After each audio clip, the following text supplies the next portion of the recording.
Bonjour à tous, chères lumières, j'espère que vous allez bien, que la paix soit sur vous. La considération de la misère humaine.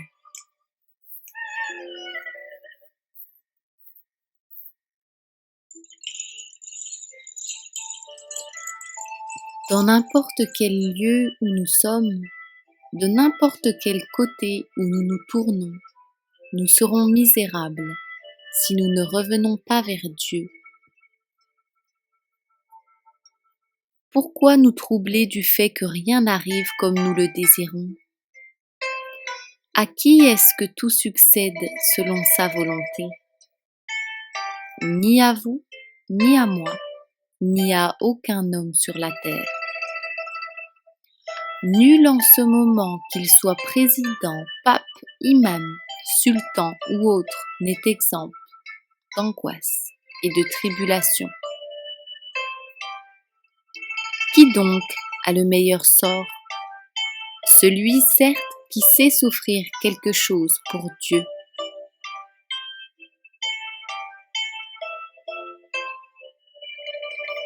Dans leur faiblesse et leur peu de lumière, plusieurs disent que cet homme a une heureuse vie, qu'il est riche, grand, puissant et élevé.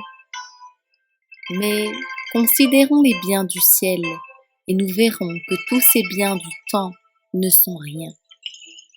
Que, toujours très incertains, ils sont plutôt un poids qui fatigue, parce qu'on ne les possède jamais sans défiance et sans crainte.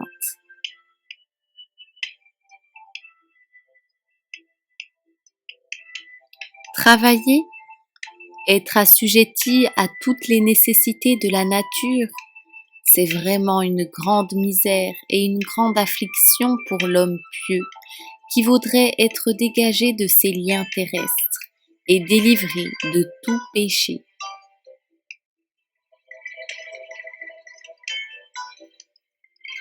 Car l'homme intérieur est en ce monde étrangement appesanti, c'est-à-dire plus lourd, moins actif, par les nécessités du corps. Et c'est pourquoi le prophète Jésus, que la paix soit sur lui, demandait avec d'ardentes prières d'en être affranchi, disant « Seigneur, délivrez-moi de mes nécessités. » Malheur donc à ceux qui ne connaissent pas leur misère, et malheur encore plus à ceux qui aiment cette misère et cette vie périssable. Car il y en a qui l'embrassent si avidement qu'ayant à peine le nécessaire en travaillant ou en mendiant, ils n'éprouveraient aucun souci du royaume de Dieu s'ils pouvaient toujours vivre ici-bas.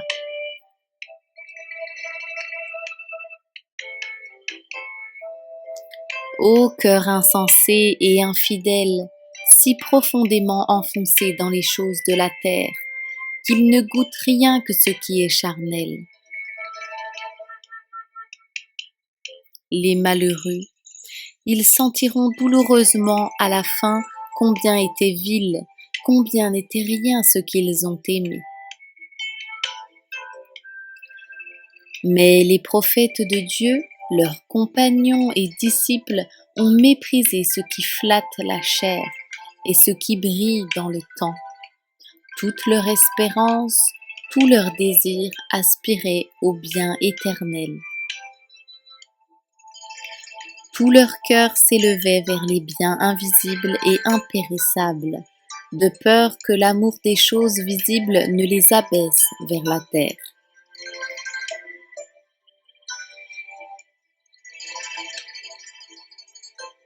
Ne perdons pas, mes frères et sœurs, l'espérance d'avancer dans la vie spirituelle.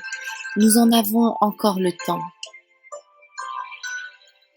Pourquoi remettons-nous toujours au lendemain l'accomplissement de nos résolutions?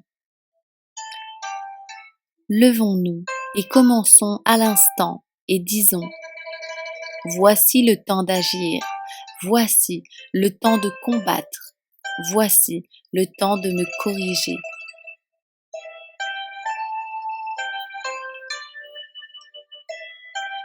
Quand la vie nous est pesante et amère, c'est alors le temps de méditer. Si nous ne nous faisons pas violence, nous ne vaincrons pas le vice. Tant que nous portons ce corps fragile, nous ne pouvons être sans péché, ni sans ennui et sans douleur. Il nous serait doux de jouir d'un repos exempt de toute misère. Mais en perdant l'innocence par le péché, nous avons aussi perdu la vraie félicité, que nous retrouverons après en cheminant vers Dieu.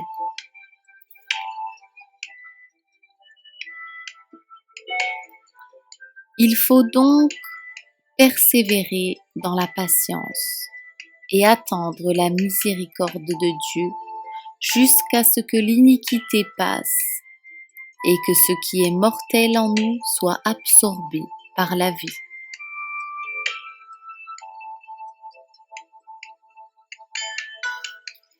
Oh, quelle est grande la fragilité qui toujours incline l'homme au mal.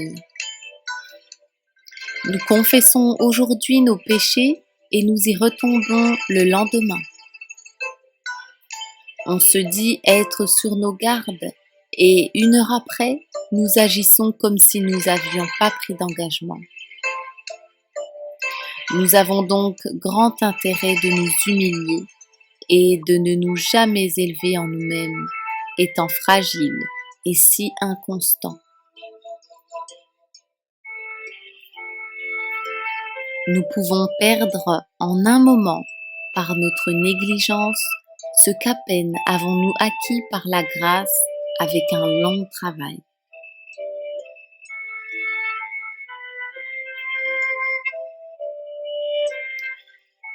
Qu'est-ce qu'il adviendra de nous à la fin du jour si nous sommes si lâches dès le matin?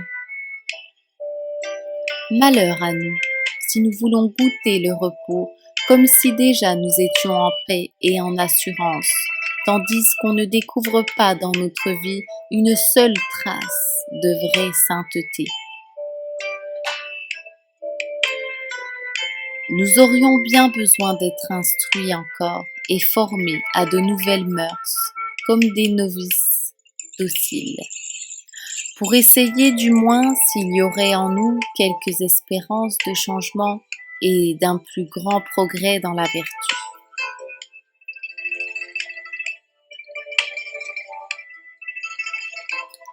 Et nous conclurons avec ceci. L'homme né de la femme vit peu de jours et il est rassasié d'angoisse. Voilà notre destinée telle que le péché l'a faite.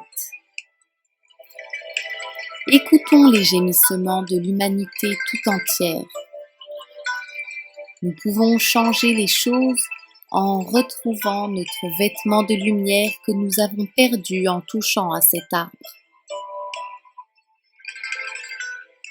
Nous devons revenir à Dieu, revenir à notre intuition qui est le droit chemin.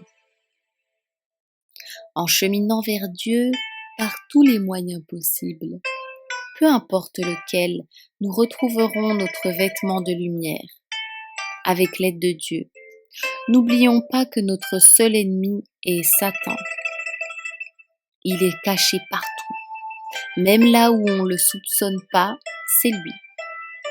Il a dit, Sourate 7, verset 17, « Je les assaillerai de devant, de derrière, de leur droite et de leur gauche, et pour la plupart tu ne les trouveras pas reconnaissants, excepté tes serviteurs déterminés. » Mes frères, mes sœurs, faisons partie de ces serviteurs.